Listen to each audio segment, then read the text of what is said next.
दोस्तों लेबनान की ज्योग्राफी पढ़ने के बाद आज हम बात कर रहे हैं लेबनान के बॉर्डर्स के बारे में। जैसा कि मैंने आपको बताया कि लेबनान की ज्योग्राफी बहुत ही विविध है। यहाँ आपको लेबनान पहाड़, एंटी लेबनान पहाड़, तटीय क्षेत्र, बीच में बेका घाटी नजर आएगी, दक्षिण में पठार नजर आएगा और इसी में से बीच में से लीतानी नदी भी बह के जाती है। लेकिन आज हम बात कर रहे हैं इसकी सीमाओं के बारे में, बॉर्डर के बारे में। देखो, जब आप लेबनान के पूर्व यानी कि ईस्ट में और नॉर्थ में यानी कि उत्तर में देखोगे तो यहाँ पर आपको सीरिया दिखेगा। सीरिया के साथ एक कॉरिडोर जैसी सीमा इसकी बनती है। ये जो सीमा है ये एंटी लेबनान पहाड़ से होके गुजरती है, मतलब इसके बीच में एंटी लेबनान पहाड़ भी आते हैं। ये सीमा टोटल 375 से 403 किलोमीटर लंबी है। अब अगर लेबनान को अरब के देशों के साथ कोई बिजनेस करना है तो इसके लिए उसको ये सीमा पार करनी पड़ेगी। इस सीमा में हो सकता है पहाड़ हो, तो पहाड़ से माल ले जाना थोड़ा मुश्किल है, घूम के ले जाएगा तो खर्चा बढ़ेगा।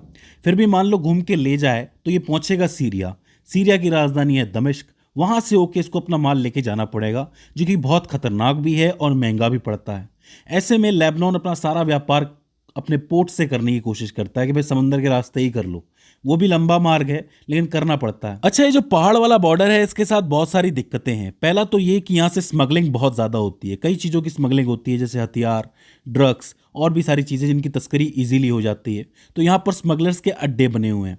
दूसरा, घुसपैठ के लिए ये इस रास्ता बहुत ही आसानी से इस्तेमाल किया जा सकता है। उबड़ खाबड़ एरिया है और लेबनान इतनी बड़ी तादाद में इस हर पहाड़ पर फौज खड़ी करके इसको ब्लॉक भी नहीं कर सकता है। इसलिए इस जगह का इस्तेमाल आसानी से हथियारों की तस्करी और लोगों की आवाजाही के लिए इस्तेमाल होता है। अब लड़ाइयों और हथियारों की तस्करी को रोकने के लिए सीरिया ने अपनी बहुत बड़ी फौज उस तरफ डिप्लॉय की है, जिससे कि लोग आ ना सके यहाँ पर। तो आप समझ सकते हो कि ये रास्ता कितना अहम है।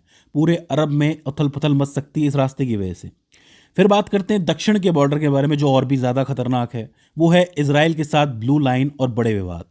इजराइल और लेबनान के बीच के इस बॉर्डर को ब्लू लाइन कहा जाता है। इसको ठीक से समझ लेना, ये जो बॉर्डर है ये पक्का बॉर्डर नहीं है। अगर रियलिटी में आपको बताऊं तो लेबनान और इजराइल के बीच में कोई इंटरनेशनल बॉर्डर है ही नहीं। तो फिर ये ब्लू लाइन कहां से आई? तो देखो, साल 2000 में संयुक्त राष्ट्र यानी कि यूएन ने इन दोनों देशों के बीच में एक लाइन खींची थी, जिसको ब्लू लाइन कहते हैं। ये रेखा तब खींची गई थी जब इजराइल ने 1978 और 1982 के कब्जे के बाद लेबनान की जमीन खाली की थी। 1978 और 1982 में इजराइल और लेबनान के बीच में कुछ संघर्ष हुआ था, जिसमें इजराइल ने लेबनान की जमीन हथिया ली थी।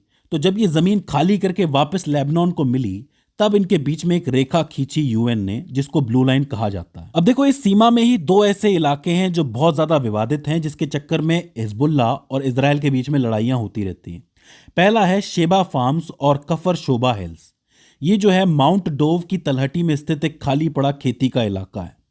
यूएन और इजराइल ने यह कहा था कि ये जो हिस्सा है ये एक्चुअली सीरिया का हिस्सा है, जिस पर 1967 के युद्ध में इजराइल ने कब्जा कर लिया था।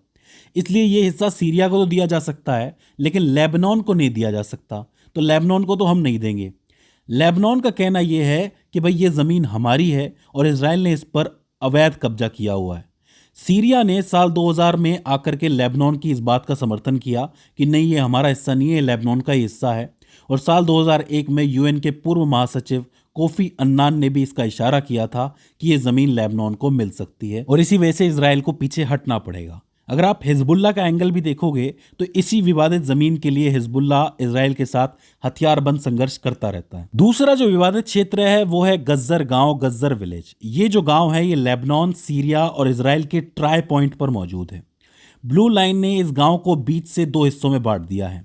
लेबनान इसके उत्तरी हिस्से पर अपना हक जमाता है, लेकिन इजराइल ने पूरे के पूरे गांव पर अपना कब्जा किया हुआ है, क्योंकि वहां रहने वाले लोग जो मुख्य रूप से अलावती समुदाय के हैं, वो इस गांव के बंटवारे के सख्त खिलाफ हैं। वे लेबनान के नियंत्रण के बजाय इजराइल के नियंत्रण में एक साथ रहना पसंद करते हैं और इसी वजह से ये संघर्ष बना हुआ है। फिर आता है इसका पश्चिमी बॉर्डर यानी कि समुद्र का बॉर्डर, जिस पर भी एक विवाद चल रहा है। अब आप बोलोगे कि समुद्र पे कौन सा विवाद चल रहा है, तो मैं कहूँगा समुद्र में ही विवाद की मेन जड़ है। वो है गैस और तेल के भंडार। यहाँ पर जो है गैस और तेल के भंडार मिले हैं, जिसको लेकर लेबनान और इजराइल के बीच में लड़ाई चल रही है। क्या हुआ था कि एक बहुत पुराना प्रस्ताव था, जिसमें लेबनान ने समुद्र बांटने वाला एक प्रस्ताव हॉफ लाइन को ठुकरा दिया था। मतलब एक प्रस्ताव दिया गया था हॉफ लाइन नाम का, जिसमें समुद्र को बांटने की बात की गई थी दोनों देशों के बीच। इसको लेबनान ने ठुकरा दिया था। लेकिन 2022 में एक ऐतिहासिक समझौता हुआ। अक्टूबर 2020 में बातचीत फिर से शुरू हुई। अब इस बातचीत का परिणाम यह हुआ कि कुछ एक देशों ने इजराइल से फ्रेंडशिप करी, जैसे कि इजिप्ट हो गया, जॉर्डन हो गया, यूएई ने भी कुछ एक एग्रीमेंट साइन किए थे। तो इसके चलते एक पूरा एग्रीमेंट तैयार हो गया जिसमें इजराइल को करिश नाम का गैस क्षेत्र मिला, जहां अक्टूबर 2022 से गैस निकलनी शुरू हो गई थी। और लेबनान को क्या मिला? ब्लॉक 9 में मौजूद जो काना क्षेत्र है, काना गैस क्षेत्र, वो लेबनान को मिल गया। लेकिन हुआ ये कि ये शांति ज्यादा दिन टिक नहीं सकी। 2023 और 24 में जो लड़ाइयां हुई, उसके बाद सितंबर 2024 में इजराइल के जो ऊर्जा मंत्री थे एली कोहेन, उन्होंने इस समझौते को शर्मनाक बताया और इसे रद्द करने के लिए कानूनी कमियां ढूंढने की बात कही। इससे ये बात सीधी सी साबित होती है कि अगर आपके पास राजनीतिक इच्छा शक्ति नहीं है तो ऐसे में कोई भी फैसला, कोई भी समझौता काम नहीं कर सकता है। और ये समझौता फाइनली टूट गया। आज अगर आप 2026 के हालात देखोगे तो एक नई लाइन, येलो लाइन खिंच गई है। अक्टूबर 2023 से 2026 तक जो संघर्ष चले हैं और इजराइल के जो लगातार हवाई हमले हुए हैं, उसके कारण दक्षिणी लेबनान और बेका घाटी के बहुत से इलाके पूरी तरह खाली हो गए हैं। 17 अप्रैल 2026 को अमेरिका ने एक युद्ध विराम करवाया था, सीज फायर्स करवाया था। इसके तहत इजराइल ने लेबनान के अंदर एक नई येलो लाइन बना दी जिसको पार करना मना है। इससे लेबनान का बहुत बड़ा नुकसान हुआ है, लगभग 608 वर्ग किलोमीटर का नुकसान हुआ है। और ये पूरा क्षेत्र जो है, यानी कि लगभग 6% क्षेत्रफल जो है वो इजराइल के कब्जे में चला गया है। नतीजा ये हुआ है कि ये पूरा इलाका बफर जोन में बदल गया है। दर्जनों गांव जो थे वो मिलिट्री छावनियों में कन्वर्ट हो गए हैं। लेकिन मैं आपको एक चीज़ बता दूं इतिहास से कि ये जो ज़मीन है ना, ये भी इजराइल को वापस करनी पड़ेगी लेबनान को। आज नहीं तो कुछ एक महीनों के बाद, कुछ एक सालों के बाद करनी ज़रूर पड़ेगी, क्योंकि पहले भी की थी और आगे भी करनी पड़ेगी। तो दोस्तों, ये हो जाते हैं लेबनान के सीमा विवाद। अब आपको समझ में आ गए होंगे और कौन सा एरिया इस वक्त सबसे ज़्यादा डेंजर में है, ये भी बात आपको समझ में आ गई होगी। तो दोस्तों, आज की इस वीडियो के अंदर बस इतना ही। See you in the next one.